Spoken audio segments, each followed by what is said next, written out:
Hello, ഈ ഒരു mirror നമ്മുടെ കിച്ചന്റെ സൈഡിലായിട്ട് കിടന്നിരുന്നതാണ്. ഇതവിടെ കിടക്കുന്ന കണ്ടപ്പോൾ തൊട്ട് ഞാൻ ഇതെടുത്തൊരു മേക്ക് ഓവർ ചെയ്യണമെന്ന് വിചാരിച്ചതായിരുന്നു. ഇപ്പോഴാണ് നമുക്ക് അതിനുള്ള ഒരു സമയം കിട്ടിയത്. ഞാൻ വിചാരിച്ചത്ര എളുപ്പമല്ലായിരുന്നു കേട്ടോ ഈ ഒരു മിറർ ഇങ്ങനെ സെപ്പറേറ്റ് ചെയ്ത് എടുക്കാന്ന് വെച്ചാൽ.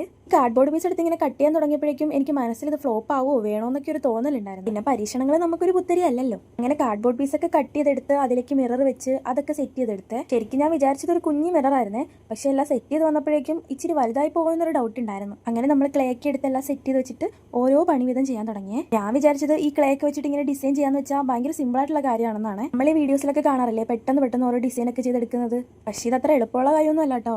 കുറെ നേരം ഇരുന്ന് പാടുവിട്ട് അവസാനം ടോർച്ചൊക്കെ വെച്ച് പരത്തിയാണ് ഇങ്ങനെയൊക്കെ സെറ്റ് ചെയ്തെടുത്തത്. ക്ലേ ഒന്ന് സെറ്റ് ചെയ്ത് കഴിഞ്ഞാൽ പിന്നെ നമുക്ക് ഇതിൽ എന്ത് ഡിസൈൻ വേണമെങ്കിലും കൊടുക്കാം കേട്ടോ. എല്ലാം നമ്മുടെ മനസ്സിലുള്ള ഐഡിയ പോലെയാണ്. അങ്ങനെ ഞാൻ കുറെ കുഞ്ഞു ഡിസൈൻസ് ഒക്കെ കൊടുത്ത് എല്ലാം സെറ്റ് ചെയ്തെടുത്തേ. ഇനി നമുക്കിതിന് ഫാബ്രിക് പെയിന്റ് അടിച്ചു കൊടുക്കാവേ. ആദ്യം ബ്ലാക്ക് കളർ അടിക്കുന്നതായിരിക്കും കുറച്ചുകൂടി ബെറ്റർ. അത് കഴിയുമ്പോഴേക്കും നമുക്ക് ഗോൾഡ് കളർ ഇങ്ങനെ സ്പോഞ്ചിലോ മറ്റോ മുക്കിയിട്ട് ഡാബ് ചെയ്ത് കൊടുക്കാവേ. ഇതാണ് എന്റെ ഫൈനൽ ലുക്ക്. ഇഷ്ടമായി സബ്സ്ക്രൈബ് ചെയ്യണേ.